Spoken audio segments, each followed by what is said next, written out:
Hey, welcome to the Black Knight Nation podcast. I'm your host, Sal Interdonato. The Black Knight Nation podcast is sponsored by Higher Echelon. Higher Echelon is a company run by Joe Ross, former Army fullback, former Army assistant coach, former Army officer. We thank Joe Ross and Higher Echelon for sponsoring this podcast. Today, we have a special guest tonight, Gavin Lawrence. And Gavin, welcome to the Black Knight Nation podcast. Like I told you before, you are one of the most requested guests to come on the show. So we really appreciate I can't tell you the number of requests I got. You got to get this guy on. So we're happy to have you. And, Steve Anderson's on assignment. So we're bringing in a special guest co-host tonight, and we're going to bring him on right now. And we're going to bring in your buddy here, Mr. Joel Davis. Another mother. You thought you could escape me. Just because you're a general now, you thought you could escape the fatness. Oh, hey, that's my wingman right there, Sal. I appreciate you. Joel, good to see you, brother. You too. Hey, that picture you got that you sent in to Sal, you got to send me a copy of that. I used to have that picture, but I lost a bunch of awesome Army memorabilia. I had it in a storage facility. I lost it all in a flood. So that picture you sent in to Sal, you got to get that to me. I'll send it to you right after this. I had to get my wingman in the permanent pick with me. Straight up. So Sal hit me up and said, "How well do you know Gavin?" I said, "Come on, man." I said, "Gavin is my man." And then when he asked me to come on as a guest host, he said, "Absolutely, sign me up." In fact, I got some hot questions, my wingman, just to make sure you're on top of your game. Yeah, well, let's first get into, we usually start the podcast about Hey, how Sal, can I say two things? Yeah, sure, absolutely. Up front. So, first, thanks again for the opportunity to allow me to be on there, and for the special guest host Joel. Again, great to see you, my brother, and I look forward to the conversation we're going to have this evening. Sal, thank you for what you're doing, working with Higher Echelon, Joe Ross, to keep Army West Point football relevant, man. In today's digital age, the ability to broadcast, keep us up to date on Army West Point sports. It's important. It's important, for the alumni. It's important for the kids that are playing. And so I want to thank you for what you're doing with regard to that. And then second thing, just a reminder for everybody on the net. Tomorrow is Memorial Day, right? And so tomorrow's not about being a Monday day off or the start of the summer, but it's a day that, we recognize those that paid the ultimate sacrifice and their families. And so, I just wanted to make sure we recognize Memorial Day tomorrow and those soldiers, those young men and women that made the ultimate sacrifice for our country. And I look forward to talking Army football with my wingman and the time we're going to spend here this evening, Sal. Thanks. Amen. Well said about Memorial Day, and I really appreciate the kudos. This has been a blast. Joel's been a guest on the Black Knight Nation podcast. Those were some of the great stories from Joel, and we're going to get into some tonight. First, let's just talk to you a little bit about your path to West Point. And, I was doing some research today, and I got to do some research for the podcast, and I saw that the reason somebody asked you, why did you want to get into the Army? And you basically, I thought the answer was, a few years back, maybe it was at first you wanted to play football, right? Maybe you can get into your story about how you got to West Point. Yeah. So let me just talk a little bit about my background, Sal. I grew up in the Philadelphia area, immigrant family that moved from Jamaica. And I actually was born in Jamaica, came here when I was 3 years old, grew up in the Philadelphia area. And, growing up in the Philadelphia area, grew up a diehard, all things Philly sports fan, and grew up playing football. Had opportunity to play, did well in high school, well enough to get recruited. Unlike my wingman here, I'll be honest, in terms of my talent, Sal, I really had no business playing Division I football. I was, what you call a tweener, probably, a Division II, Division I AA, I guess what they call the FCS conference now in terms of talent. They had a kid that at my school that was getting recruited by a bunch of the big name schools, and the offensive line coach for Army at that time, Andy Moeller, actually went to see him, not me, but my head football coach at the time, Pat Manzi, Pennsylvania Hall of Famer football coach, told Andy Moeller, hey, this kid is not going to come to Army West Point, but we got this kid Lawrence, you might want to take a look at. So he showed him my video tape, and the rest was history. I made trips to Army, Navy, and then a bunch of the 1AA schools, Lafayette, Lehigh, some Ivy League schools, Cornell. And I tell you, after my trip to West Point, getting to meet, guys like Mike McElrath, guys like Trey Gilmore, guys like Joel's brother, Dan Davis, on my recruiting trip. I just remember on the ride home, telling my mom and dad, hey, this is where I think I want to go. And made the decision to come to West Point. And matter of fact, my mom tried to talk me out of it. So if you remember at the time, this was 91.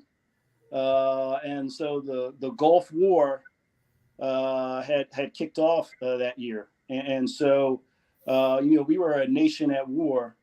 And coming from an immigrant family, no military history, familial history in terms of military service. I had my family look at me like, are you crazy? You're going to go to a military academy? But the sense of brotherhood, the rich lineage and history of the academy, and then the opportunity to play Division I football as a young man, those were things that drew me and started my journey as far as my West Point career. You had the Davis connection, right? You had Joel's brother there. Joe, when did you first meet Gavin, and what your first impressions? It would have been when I came in as a plebe. So, Gavin, you didn't do prep school, right? I didn't. Now, did they offer you prep school when they were? No, I was a straight. Or are you too smart? You're too smart. You're too smart. But they didn't offer you prep at all.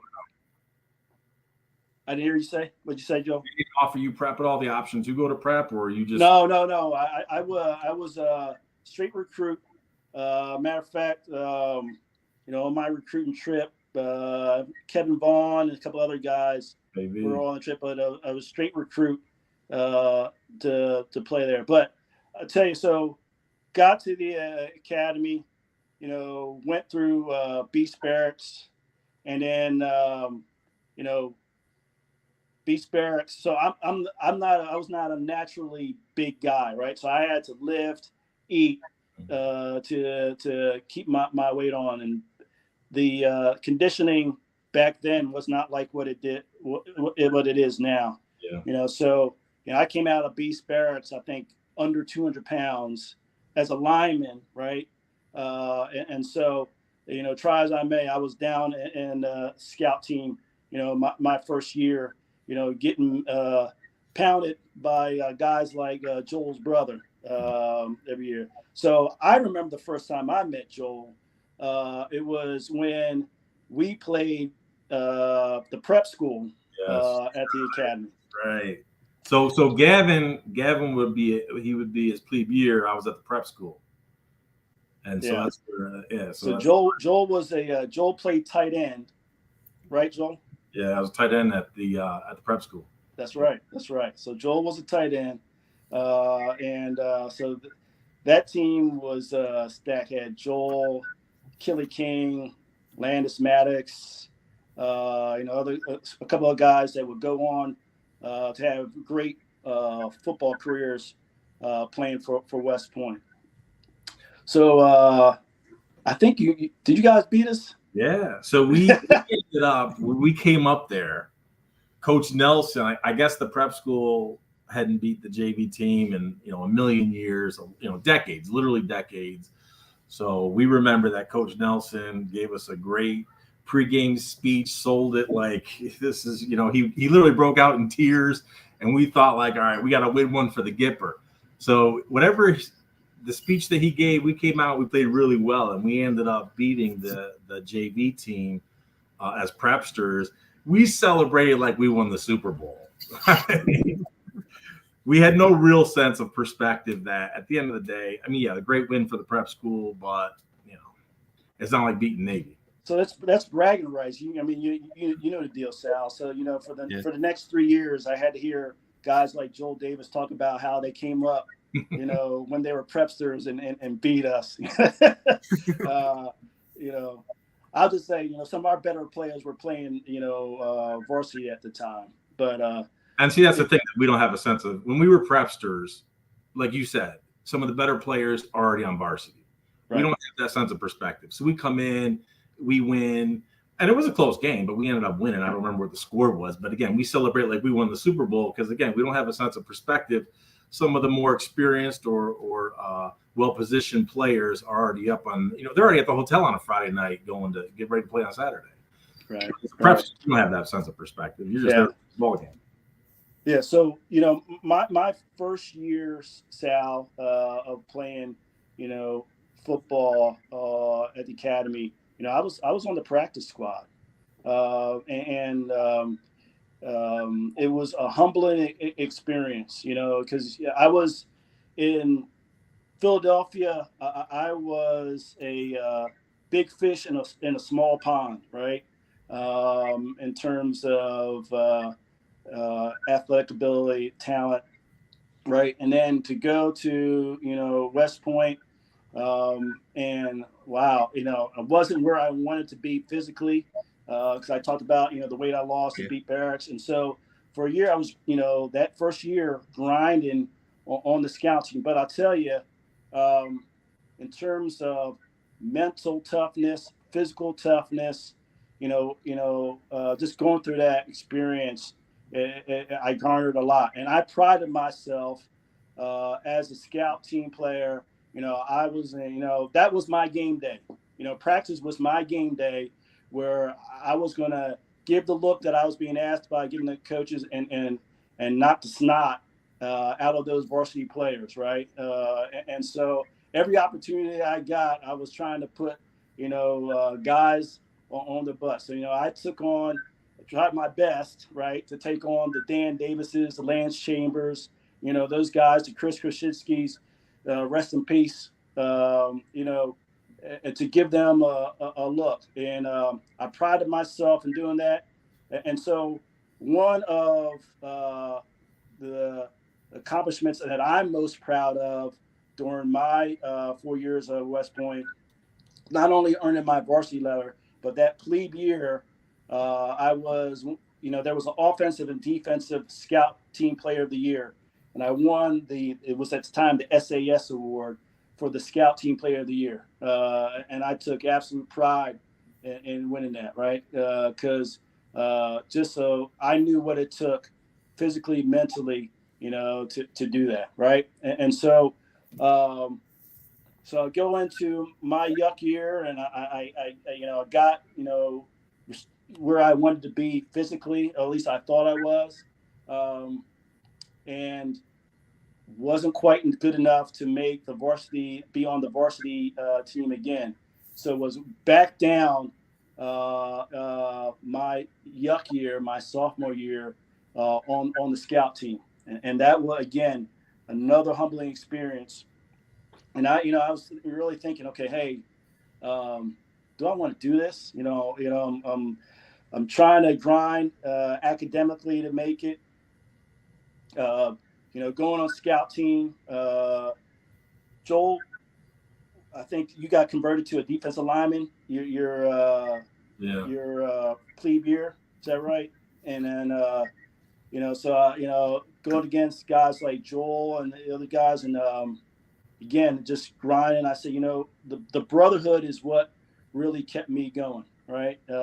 Being part of the team, and being around quality, young leaders, young men, is what kept me going, right? And the ability to be a part of something like that.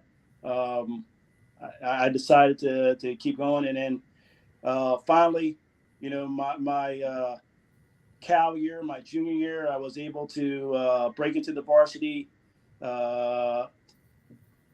able to let her play in special teams. Started one game, the Lafayette game, and then was able to start beside my wingman there our senior year. So, Gav, so Sale, to also give you some perspective and context. So I came in, so I left the prep school as a tight end, and Coach Sutton gave me the option to either stay at tight end or play D-line with my brother Dan. I said, hey, I'll play D-line. So as I lettered as a freshman at D-line, started as a sophomore, but then, so my question to you real quick, Gav, before I finish. So your freshman year and sophomore year, were you at tackle the whole time, or were you bouncing around from center, guard, tackle, what? No, so I was guard, playing guard. That's what I thought. That's what I thought. My first 2 years. That's and it wasn't until my first 3 years. And it wasn't until first year, senior year, they moved me out to tackle. Yeah. That's what I thought. Yeah. Because it's kind of, so like when I was playing D-line, especially as a plebe, when your head is, you're fighting to make a team, you're fighting to make an impact, and all the while you're trying to survive the academy, and you're trying to absorb and take everything in and be successful, and you're being pulled in all different directions. You're kind of. I just remember I thought you were at guard the whole time, Gav, but I just wasn't sure because it's like all my world then was just D-line for the first 2 years. Yeah. So when I came in, so as a junior, when Coach Sutton asked me to come over and play left guard and still rotate at nose guard, where were you at with that? Were you still? So I know I was just happy to be on varsity and have a shot at getting to start, Joel. But when they asked me to come over as a junior, that was your coming your first year, and they moved you to left tackle. That's right. So for me to go to left guard, they moved you to left tackle. Yeah, and I was. Man, I just wanted to get it on the field. I just wanted to get on the field, right? And play every game. So, spending your first 2 years on scout team grinding, and then you get a little taste, your Cal junior year, getting to play enough on special teams and, got to start a game, getting some playing time as a substitute, your Cal year, and then an opportunity to shot to start. They could have put me wherever, and I was just happy to be on the field and be a part of the team contributing having an opportunity to contribute every game. So your first start was as a junior against Lafayette? Yes, yeah. So that was left guard? Yeah, that was left guard. So Troy Prehar, shout out to Troy Prehar, was going to start, and he got injured that I think that previous game. I forget who we were playing against. In any case, Coach Ed Warner, came up to me and said, "Hey, Gavin, you're going to start."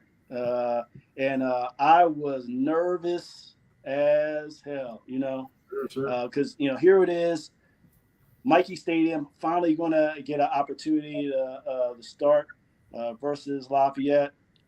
Had playing beside Marcus Escobedo, shout out to Beto, and between Beto and then Kevin Muir, who was the center at the time. Kevin Muir, like Beto, 3 year, I think a 3 year letterman, 3 year starter for West Point. Those guys, they just took me, made sure I was straight, and we had a good game. We wound up blowing out Lafayette. I think it was like 37-13 or something like that. But how much did you weigh your junior and senior year? Yeah, so my junior year, I was probably like 250. No, probably about 250, 255. And then my first year, senior year, I got up to 260, about 260, 265. But I mean, nowhere near as big as these kids these days. I look at I was looking at the depth chart, and the line. I think right now somewhere between 280, 275. Joel, you're probably the first 300-pounder, I think, that I can remember playing offensive line at West Point. For me, like like I said at the beginning, I had to eat, lift constantly to maintain and sustain the weight. So, it was a trouble. There was a saying we used to have for the O lineman: the more you weigh, the more you play. Yes. And so I was struggling to pack it on so I could get on the field. I remember that because obviously, like I said, like when Sal and Steve-O interviewed me, I made it abundantly clear I was definitely a product of the weight room. If I didn't have the weight room, I was going to be tall and skinny, and that was one thing coming in. I literally got to see you continue to get bigger, faster, stronger, and put on weight and everything like that, because I remember you were always working hard in the weight room. So and that's obviously something I could appreciate, because you and I both know not everyone works at the same level or invest the same degree of oomph into the gym. And I remember you always took the gym serious, and that's what I always appreciated about G Money, even when I was on D line. Hey Sal, so like we were talking prior to the coming on to the podcast, I was talking to Pat Work a couple of weeks ago, and we started talking Army football and our experiences. And, I asked him, hey, do you remember, details of games? And Pat was like, not a thing. Right. And I'm the same way. I remember I have certain memories, certain games. But, the preponderance of my memory, what I remember, in gruesome detail is, the trek up to Mikey Stadium, right? Getting on the hammer squat machine with Jay Akamini and getting after it in the weight room, right? I remember, in films, watching, my technique.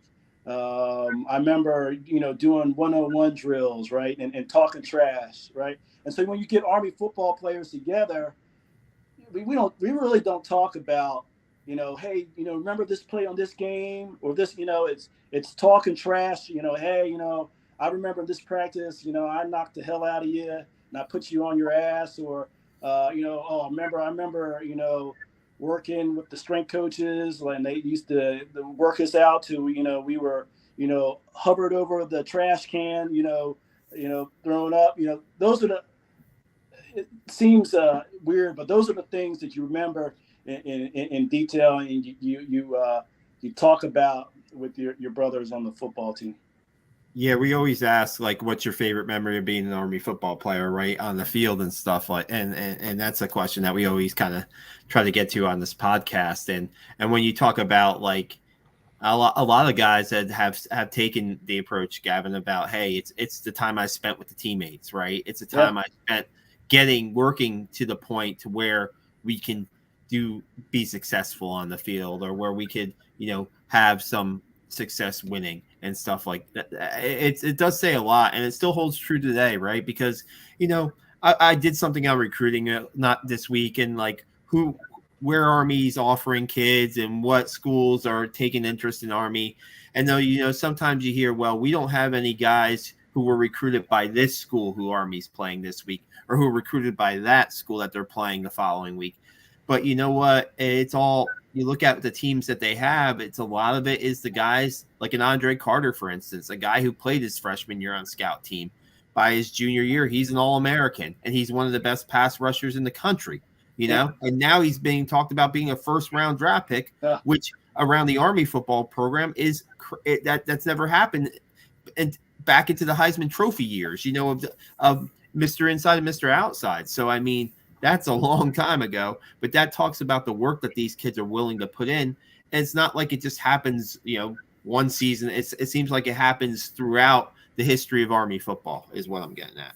Yeah. So, I mean, I think at a service academy in particular, you know, you may have a couple of blue chippers, right? But the preponderance, what you're looking for are young men of character, right, that have the mental and physical fortitude, right, and have the potential to grow into a program, to grow to become a Division I player and beyond. That's the type of player, you're trying to find for a service academy, particularly for Army football. Yeah, we had on John Voight not too long ago, and John Voight is one of the nucleuses of the revitalization of the rebirth of Army football, winning football at Army, right? He's right in the middle of it, and he just basically said that it came to a point of attitude. It came to a point of, hey, we're tired of it. We're going to work our tails off, and we're going to outwork our opponents, and we're going to play, you know, the fourth quarter Warriors was kind of born during that era with Jeff Monken.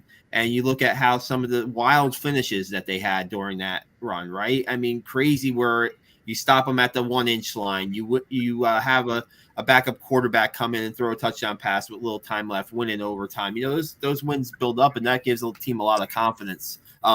What is there? Do you remember Army Navy your senior year? I mean, do you have any memories of your senior year? Yeah. So I'll talk. I have a couple of memories in terms of games, and not all of them were my senior or first year. So, you know, I remember the 1992 Army Navy game because I was playing in Philadelphia, you know, my hometown. First time I got to dress. I got to dress for that game, and just how crazy that game was. Even from just watching from the sideline, cheering the team on. You know, seeing Gaylord Green catch that. It was that 68-yard touchdown pass. Pat Malcolm kicked the winning field goal. So just being a part of that, one of the storied games in Army Navy football history, that was special. We talked about the Lafayette game. My Cal year, my junior year, first game getting to start, and just the excitement of being on the field for that. It was just, I'll never forget that. One of the games, for whatever reason, I also remember was my first year was the Louisville game. I think Louisville was like our third or fourth game. We had lost like 2 or 3 games in a row. And that was a good Louisville team that had just beat undefeated North Carolina State earlier that season. And it was a back and forth game. I just remember it's just a physical, tough game, back and forth. And it came down to the final drive, 3 minutes left in the game. Ronnie Makeda was quarterback. Joe Ross had a hell of a game that game. I think he had over 100 yards that game. We had Killy had just come back from injury, and we drove down. And then in the final minutes, Ronnie Makeda threw a pass, was tipped. Joe Ross caught it in the end zone. We won. And so just the thrill of that. And then, obviously, Army Navy, my senior. I mean, that's the last time I played organized football, right? So last time playing organized football, getting to play beside my wingman there in Philadelphia at home, sold out crowd, and one of the epic battles of Army Navy. And again, coming down to the last drive, right? And a winning field goal by Kurt Heiss. So, those are a couple of things that I remember. But even those games, like I said, Sal, it's little bits and clips, that I remember. But in detail, it's the daily grind that I remember, and quite frankly, I have fond memories of. So, Gavin, did you have a lot of being from Philly? Did you get a lot of family that came up to the home games? Yeah, so I was lucky that Philly was we have people from all over the country, right? That go to West Point, obviously, and so I was fortunate that my family were able to make trips up to the home games, and then my junior or Cal year, we got to play Temple. We played Temple in Philly and Army Navy. So whenever they could, family. I was lucky enough to have family come and watch the games. So let me ask you this: we were at the academy. Coaches, some of the older guys who are from the past would come and talk, and they always tell us how people are watching us and what Army football means to them. Sounds good. I believe you. I take you at your word. But as a cadet, as an Army football player, I really can't relate to it because I haven't experienced it. Yeah. You're obviously well traveled for many years now. 25 plus years in the military. Now that you're on the other side, how much can you see and relate to what they were telling us back in the day? Like, how much can you see? Like, Army football is bigger than what you see at the academy. It means something to a whole lot more people than we could see as players. Yeah. So Joel, I mean, words fail to express, what Army football means to me. And I didn't have an appreciation for the passion, the love that people have for Army football, people that are part of the Black Knight Nation, right? But, having played and now being a graduate, and especially those that were part of the team, part of the brotherhood, that lived the experience, every opportunity that I get, I am either on my phone looking at the Army football score or in front of the TV trying to watch the game. And in terms of what it means to see, young men, putting it out on the line, grinding, working hard to be the best that they can be, to make the team the best it can be. It means a whole lot to those that were part of the legacy. And I take, absolute pride and joy in, seeing the success that the Army football team has had, really. I live, vicariously through those kids on the field, right? And celebrate all their accomplishments, all the accomplishments of Coach Monken, right? And you're right, Joel. We really didn't have appreciation for it. But as you get farther and farther away from, having experienced it, I think you gain a more of a sense of gratitude for the opportunity you had to be a part of something part of special, like Army football. Yeah. No doubt. Gavin, you're the Deputy Chief of Staff, Director of Logistics for G4, the U.S. Army Forces Command.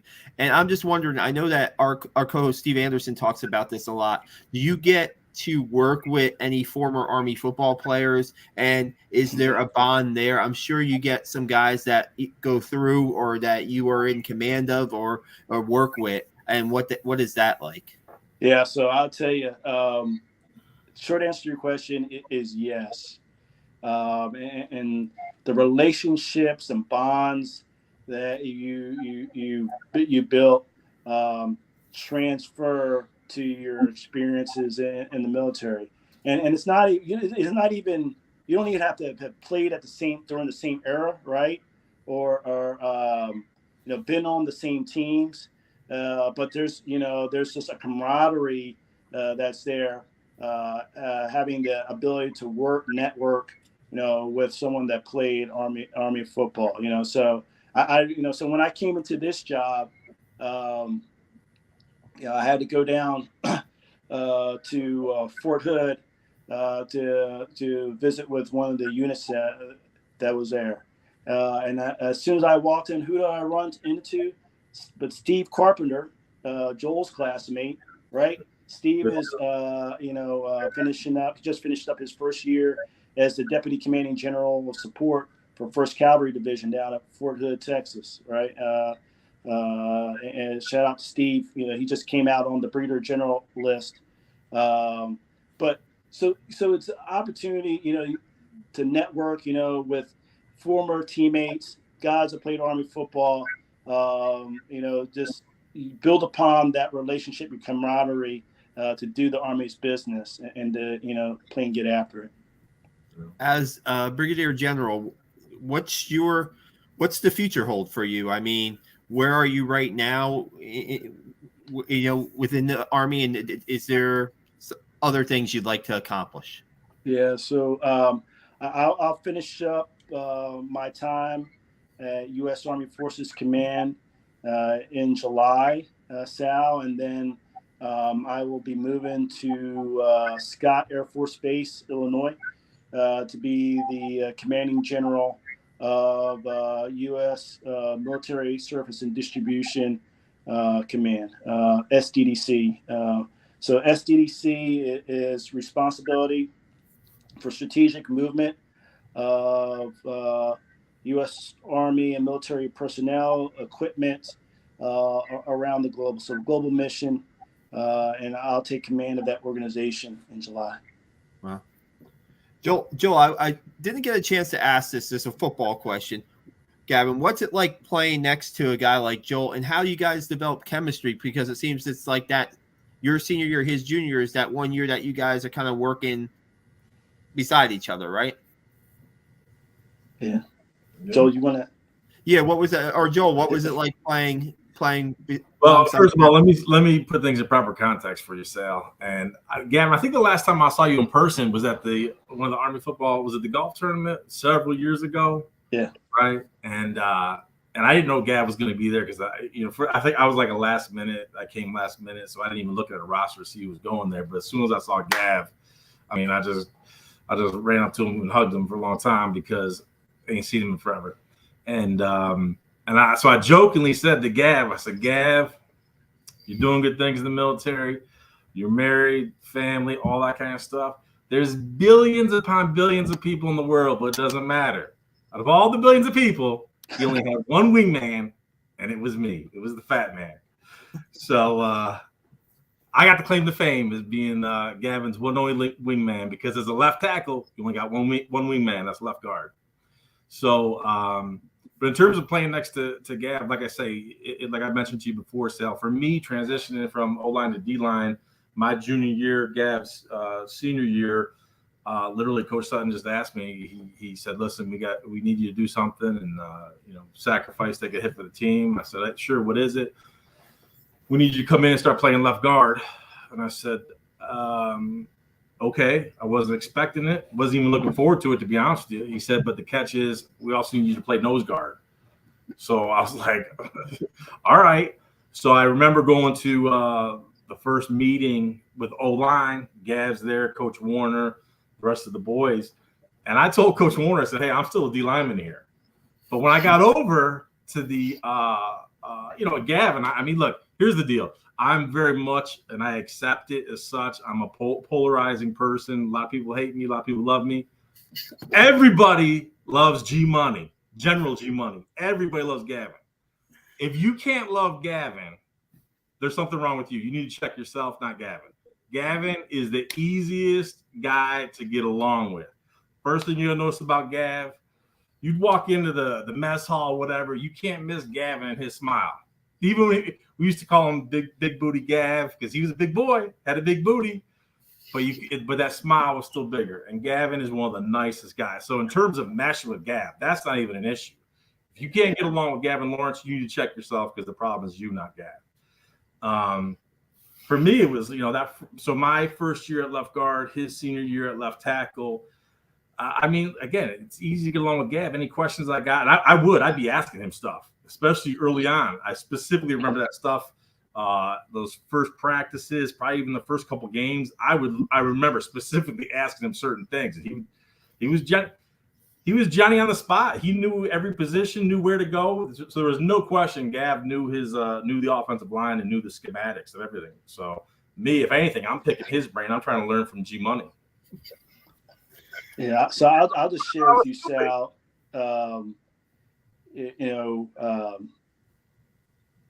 One thing that struck me about Joel is his tenaciousness, right?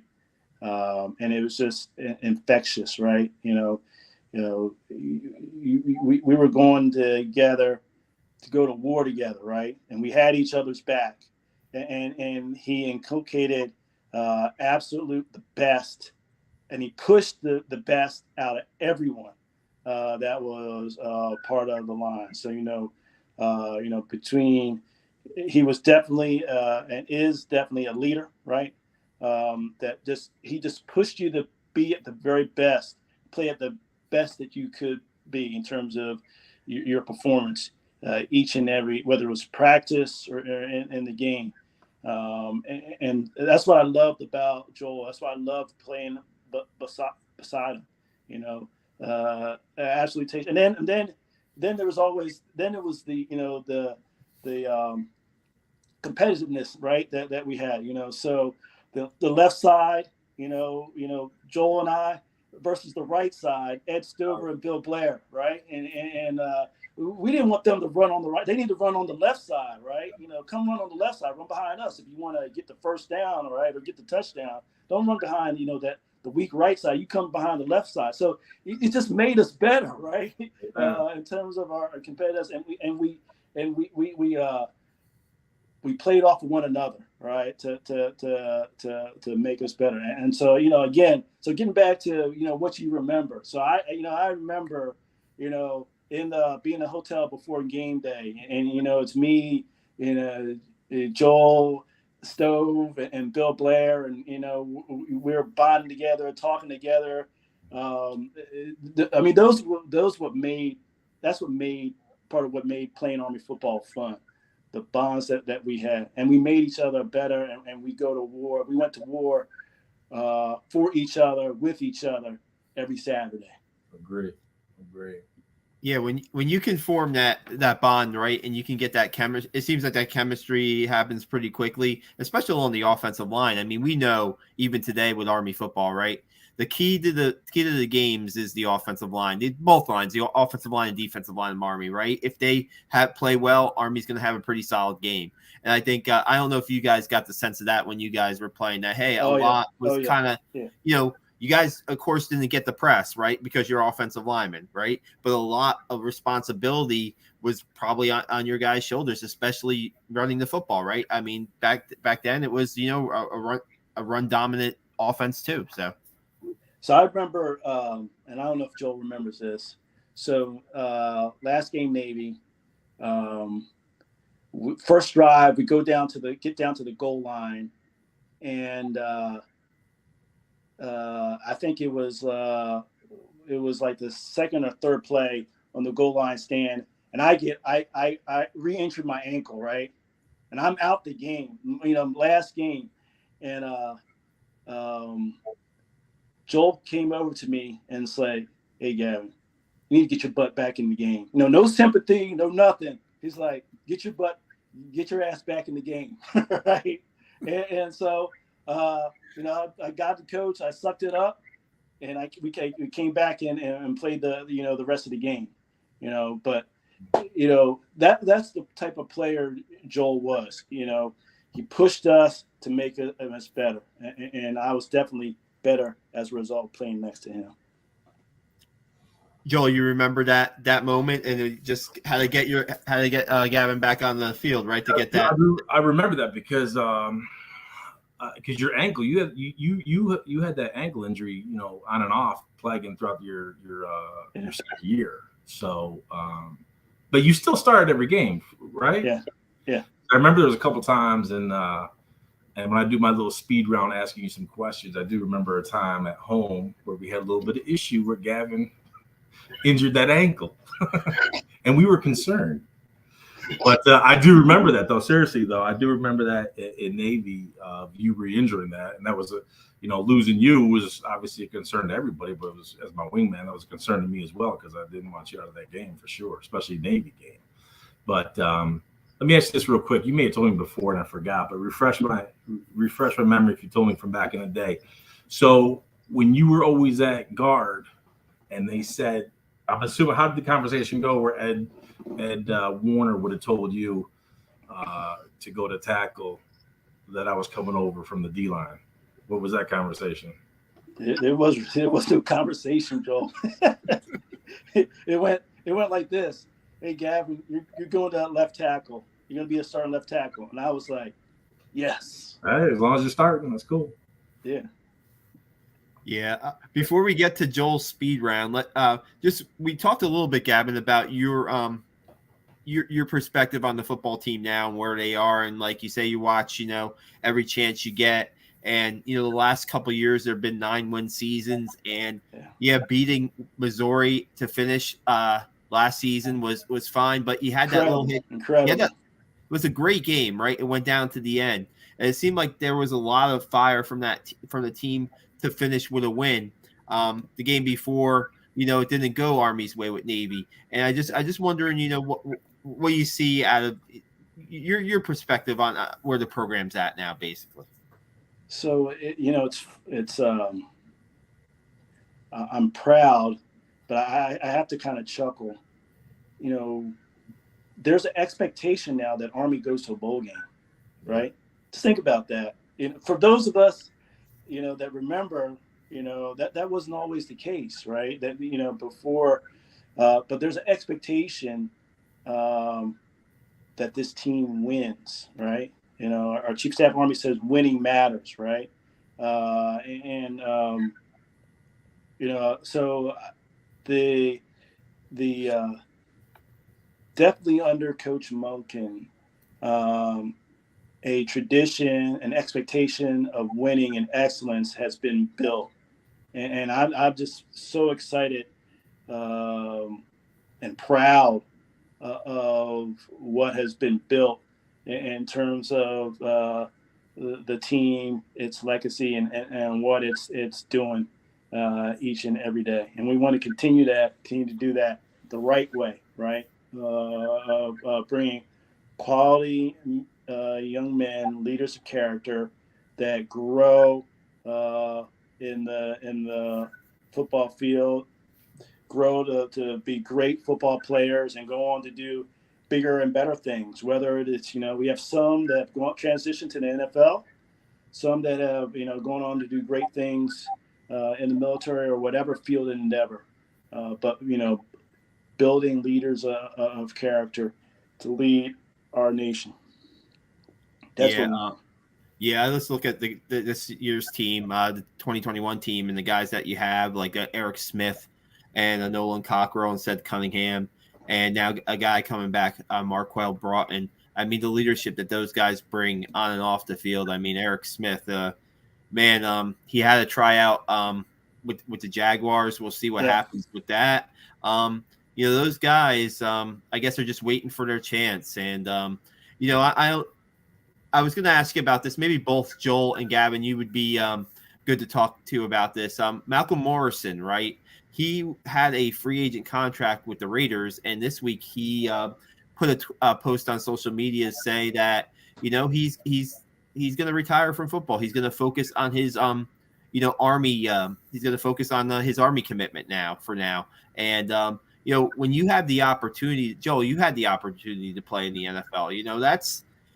That doesn't come often around service academy football players. It's come a little bit more often now, but I mean, to say that, hey, you know what, I got a little taste of it, whether it was for him or not, but to say he wants to commit himself to the Army, that takes a lot of thought, and I just wanted to see maybe if you guys had any feelings about that.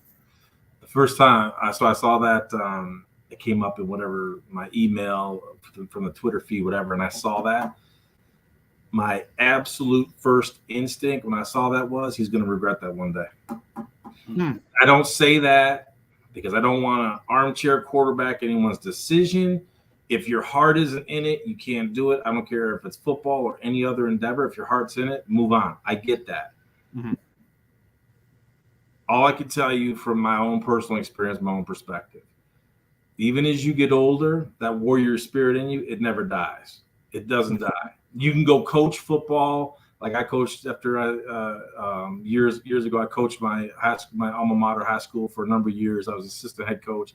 That takes a little bit of edge off. It feels great, and you're developing young kids and everything. That's all good. Takes a little edge off it, but it never satisfies it. And even as you get older, again, that warrior spirit never dies. And you actually, I really wish I could go out and do something right now physically because I've missed that opportunity for combat.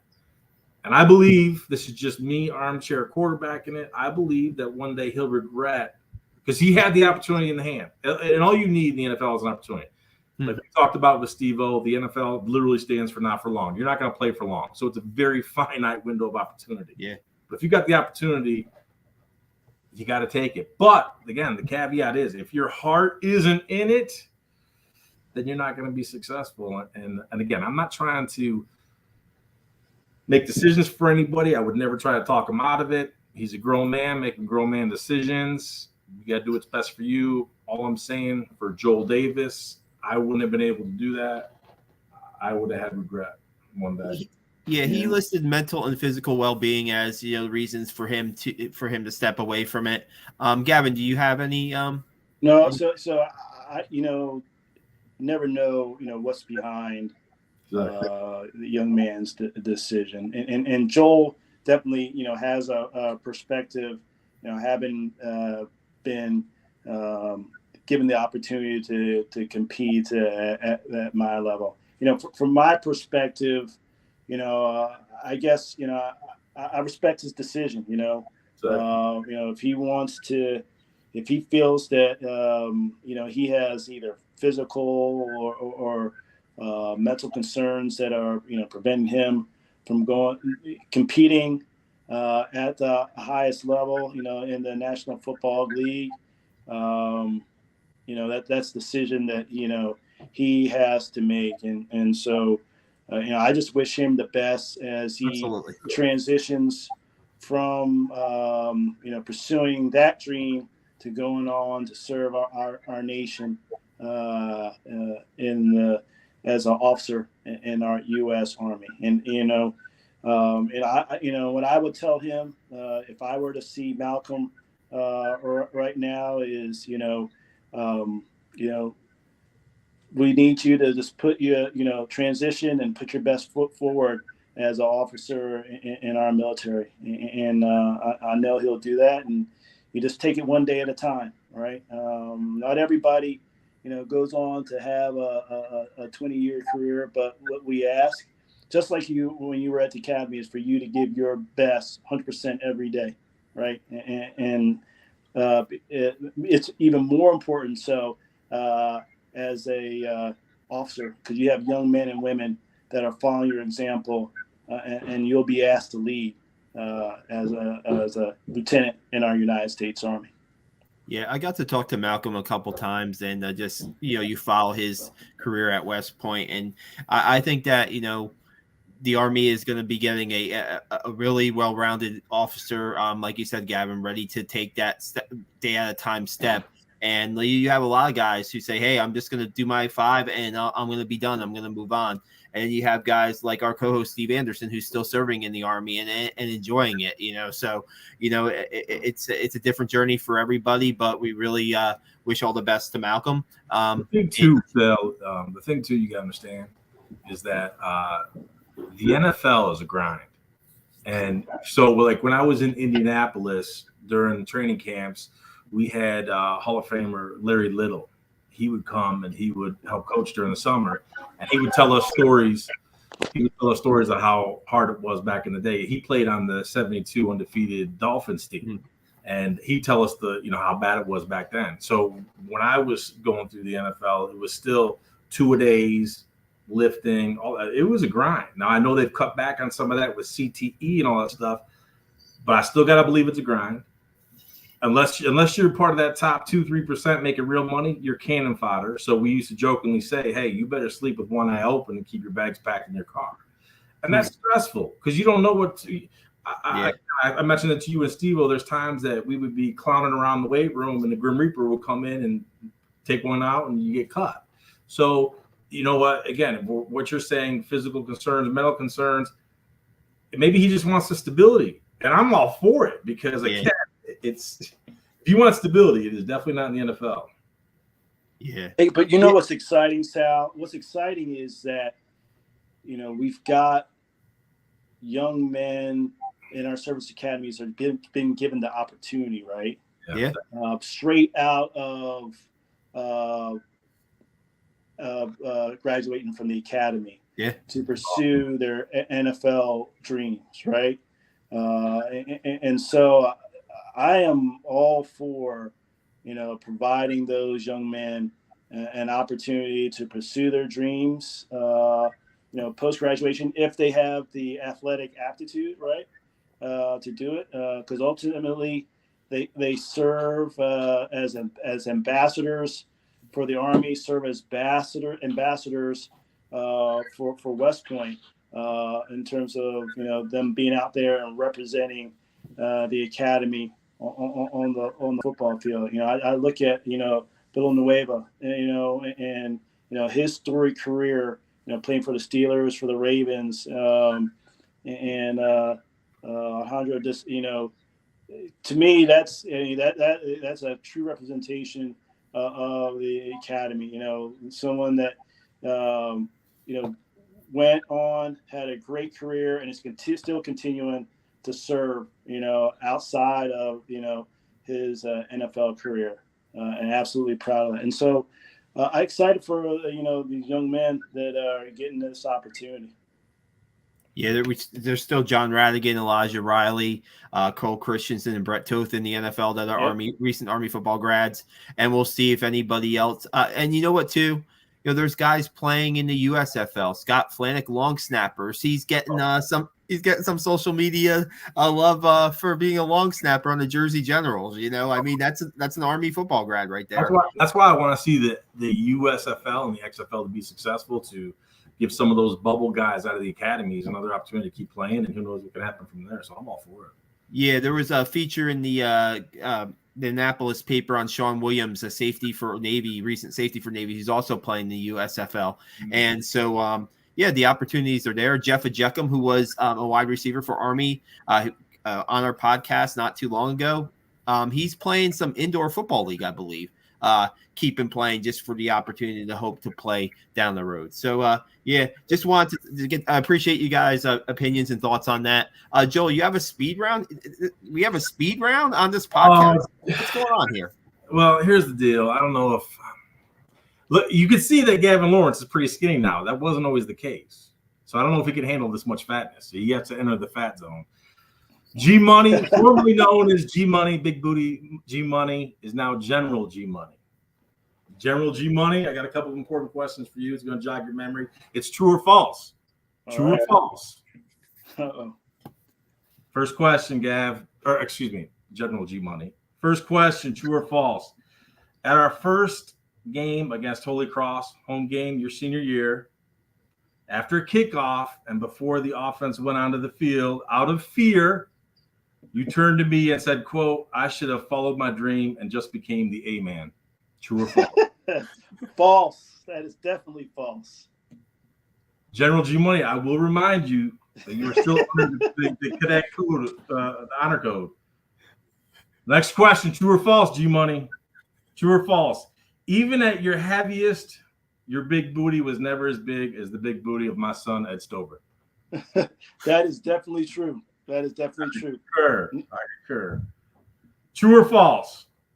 During a home game, going back to your ankle injury, during a home game, you faked a temporary injury because you knew being replaced by Casey Minot would increase my chances of blowing out my left knee by over 700%. I was trying my best to stay on the field, man. Do you remember that? Yes. Follow up to that, true or false? Recognizing that the chances of me blowing out my left knee if Casey Minot comes in would drastically increase while you were injured on the field and the trainers came over, I kept yelling expletives at you to get your F ass up. You remember that? True or false? And as I told earlier, I remember during the Army-Navy game, you coming over like, you need to get back in the game. That's saying I got back in the game. That's saying it very politely, G Money. True or false? On Friday, our Friday tradition at the hotel was to watch the TV series Cops with my sons Ed Stover and Bill Blair. Did we watch Cops? I think that's true. That's true. We're gonna have a ding. Is that correct, Joel? Is that correct? That is true. That is true, and there's reasons why, and we cannot discuss it. But it is true, and by saying it's true, you just acknowledge that Ed Stover and Bill Blair are my sons. True or false? True or false? It was not uncommon for our hotel traditions to include ordering pizza in addition to the team meals. Definitely true. Definitely true. Pizzas or one pizza? How many pizzas? Everyone got their own. Okay. We don't split pizzas. Everyone gets their own pizza because we would all. You got to. We don't share pizza, Sal. Nah. True or false? After beating Navy your senior year, I had to physically restrain you from going into the Navy locker room because you were emotional and desperately wanted to, as you said, console your brothers in arms. That was false. That's absolutely false. Sounds good. True or false? You told your wife that your only regret in life is that you didn't have another season to play with me as your wingman. Oh, that is true. That is one of my biggest regrets. And here's a yes or no. Here's a yes or no question for you. If you could, would you do it all again? Yes. I absolutely no regrets. I tell you, Joel, you know this. My time playing Army football, my fondest memories, and I have a lot of good ones at the academy. But my fondest memories are those spent up at Mikey Stadium, with the team. And it's one of those things you take for granted. You absolutely take for granted while you're a part of it. But as you get further and further away, through retrospection, you realize that you were part of something special, and you feel very fortunate to have been given the opportunity to be a part of it. Yeah. To include being that guy's wingman. Amen. And I'll tell you, Sal, the beautiful thing about that is, again, I haven't seen G Money in person in a long time. Again, I think the last time I saw him was at the one of the football golf outings, and I think it was right before you were going to go to Hawaii, maybe. Yeah. And so I haven't seen him. It's not like we talk regularly, but it's like it doesn't matter because as soon as you see each other, you just pick up where you left off, man. That's exactly right. That's exactly right. Without skipping a beat, you just pick up where you left off, man. Absolutely. I'm glad we were able to get you guys together tonight. Great stuff, great memories, great perspectives. And one more before we go off the air, Joel, I have a question. Yeah. Is Gavin a member of the Fat Man's Club? So Gavin is fat. There's no doubt about it. I know he's trying to. I know he's trying to perpetrate a skinny man, but it doesn't matter. And I guarantee you, when he retires, he's going to further embrace his inner fat man. Fat man is there. But the FMC was actually after his senior years when we formed the FMC. But it doesn't matter. The seedlings for all the fatness were there, and G Money was definitely part of it. Don't let him deceive you, Sal, by that skinny. I see that skinny little neck, wingman. I see that skinny neck. But once he's done, he's retired. He's gonna be a fat man again. You'll induct him into the Fat Man's Club after? General G Money, Big Booty G Money, he's always going to be fat. He's always going to be one of us. Always. Nice. Guys, thanks a lot. Really appreciate your time tonight. And Gavin, real quick before we leave, I know you had the message about Memorial Day, and I think that's really important. I want to mention that you really explained it greatly earlier in the podcast, just what it means to you. And tomorrow, I guess, is a very important day, not only for you, but a lot of the people who have served our country. Yeah, Sal. So again, and like I said at the outset, I just ask that everybody in the podcast just remember, Memorial Day is more than just the having a Monday off and the last Monday off in May. It's more than just kicking off the summer. It's about recognizing the selfless service of our young men and women that died serving our country and made the ultimate sacrifice, and those families that they left behind. And so thank you for allowing me to be a part of this podcast, Sal. Relish the opportunity to talk Army football. I'm very, very proud of just the growth of Army football and the successes that Army has had, especially in recent years. And I like to think that we were a part of the foundation, right, that was built upon during my time at Army football. Part of being I think it was a 6-win-in-a-row streak against Navy, and just being a part of that piece, getting to play with guys like Joel Davis, guys like my classmates, Pat Work, rest in peace, Jimmy Chun, my classmate, number 18, phenomenal Army football player. And I can go on and on naming names of Army football greats. Just proud to be a part of it. Yeah, if you're watching this, check out our YouTube channel, please. We have interviews with Pat Work, is one of the guys that we interviewed early in the Black Knight Nation podcast. Great podcast with Pat. Alejandro Villanueva, we have a podcast with Alejandro. Ali Villanueva, we have a podcast with him. Joel, go into the archives. Click on the Joel Davis Black Knight Nation podcast. That's good entertainment value for you. So guys, check out the Black Knight Nation website. Also, we have stories on recruiting right now and some scheduling stories also. And give us a follow on Black Knight Nation on Twitter and Black Knight Nation on Instagram. Joel and Gavin, it's been a pleasure. Thanks again, and have a great night. You too. Love you, G. All right, Joel.